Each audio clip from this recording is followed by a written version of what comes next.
dachte, ja, Markus-Passion von Bach, da gibt es Rekonstruktionen, da gibt es Einspielungen auch von diesen Rekonstruktionen. Und ja, warum hat noch niemand neu dazu Musik geschrieben? Und dann kam diese Skizze, es kamen weitere Skizzen dazu und die fügten sich dann nahtlos in das ein, was eigentlich erst wirklich später kam, nämlich ab Dezember 2019.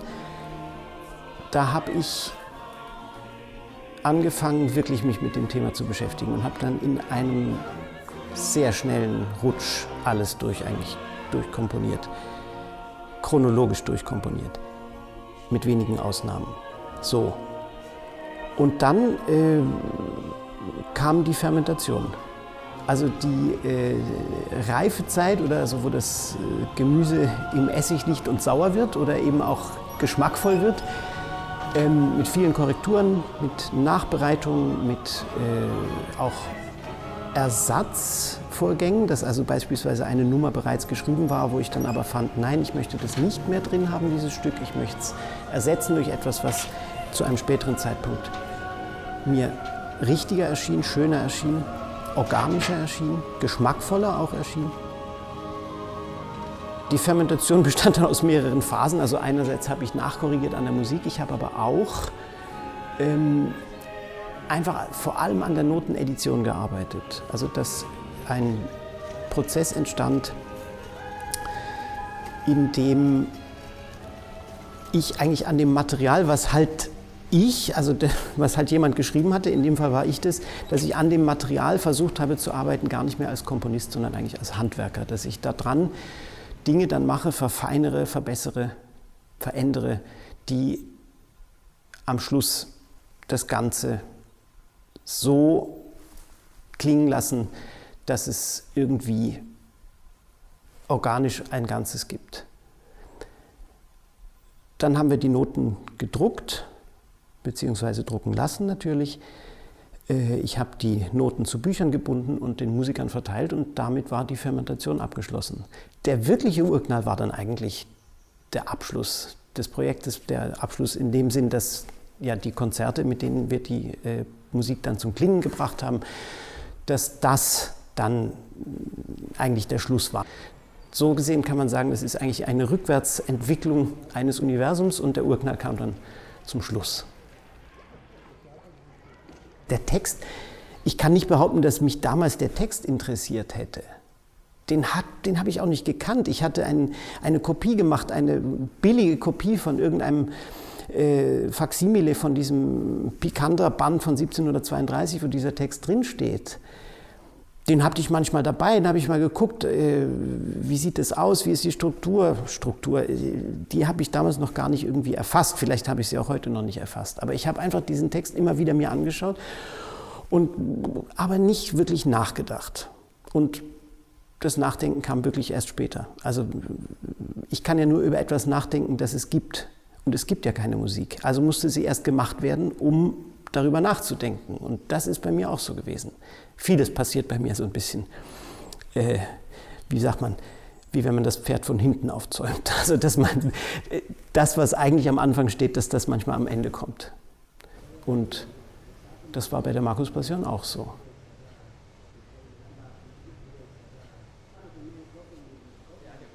Und warum eine Passion? Ich hätte eine Oper komponieren können, das stimmt.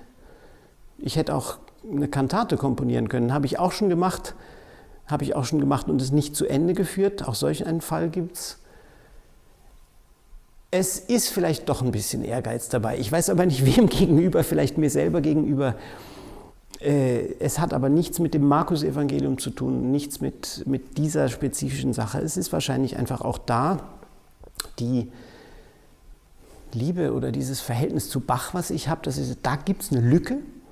Da könnte ich mal was probieren. Da baue ich mir meine Sandkiste und baue mir meine Burgen und meine ganzen Sachen und tue da einfach mal schauen, was für Gebäude sich entwickeln. Es ist ja nicht verboten, in der Sprache eines Komponisten zu schreiben, der schon gelebt hat oder der schon komponiert hat. Es ist ja sicher umstritten, erzeugt Polemik und was weiß ich und man redet dann darüber, aber es ist ja zum Glück nicht verboten und ich weiß von keinem Verbot und da bin ich dann halt naiv und schreibe mal was.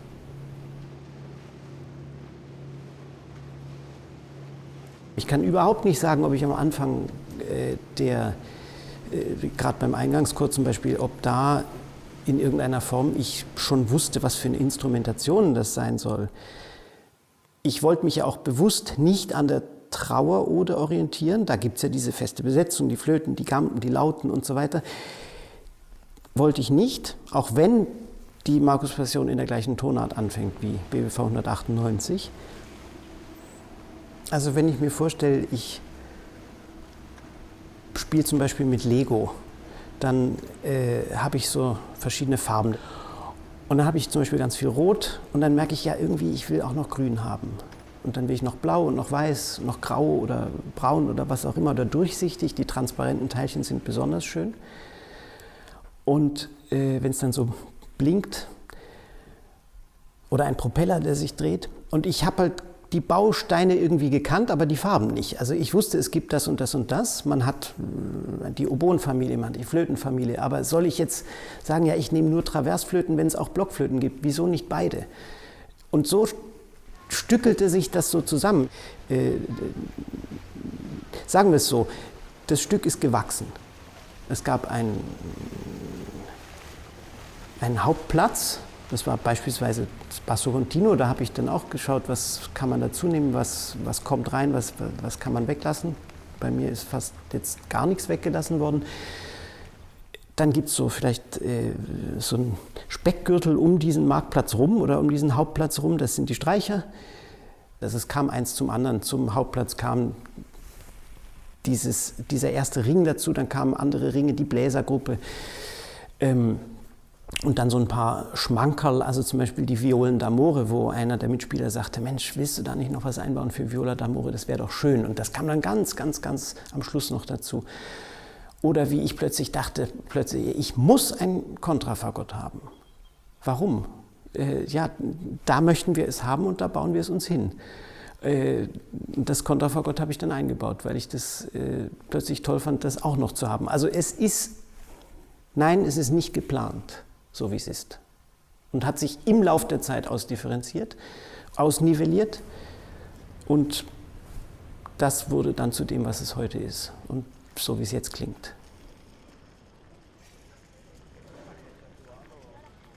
Die ersten 3 Nummern machen es dem ausführenden Musiker und dem Zuhörer möglich, diese Welt zu betreten, die in ihrer Sprache den Namen Bach trägt, auch wenn Bach die Musik nicht geschrieben hat.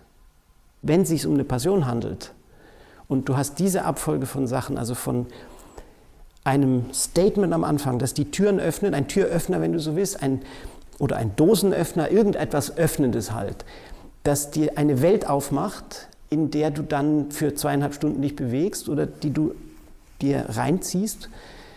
Du hast diesen Öffner, dann hast du sofort Handlung, also Drama im antiken Sinn, mit Erzähler, mit Personen, die noch nicht selber handeln, also nicht jetzt Petrus oder Markt oder irgend sowas, sondern es wird über Menschen gesprochen, die da vorkommen, in diesem ersten Rezitativ in der Nummer 2.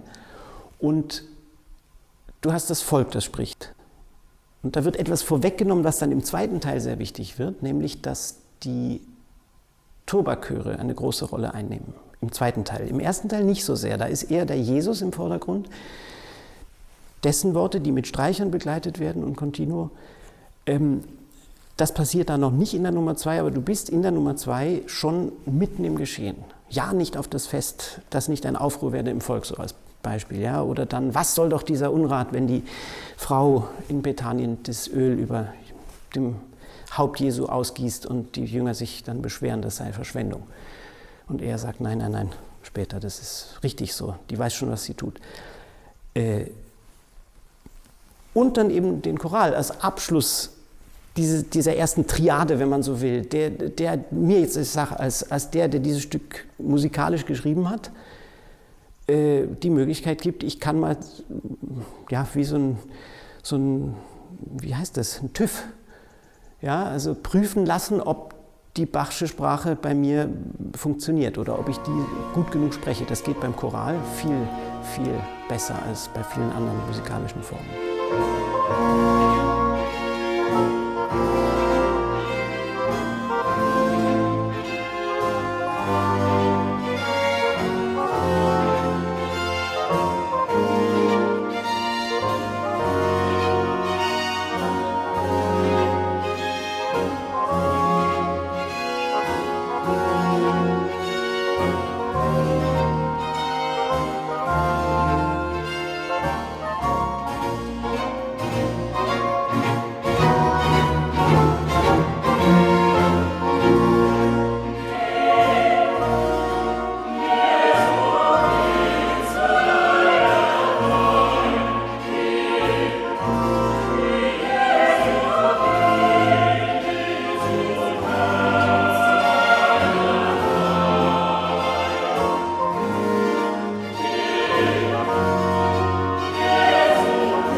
Und nach 2 Tagen war Ostern und die Tage der süßen Brote. Und die hohen Priester und Schriftgelehrten suchten, wie sie ihn mit Listen griffen und töteten.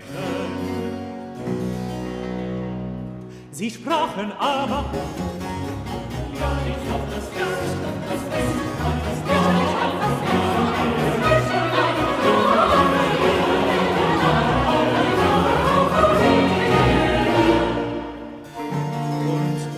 zu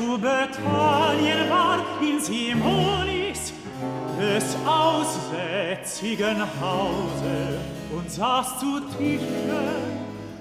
Da kam ein Weib, die hatte ein Glas mit ungefälschtem und köstlichem Nardenwasser, und sie zerbrach das Glas und goss es auf sein Haupt.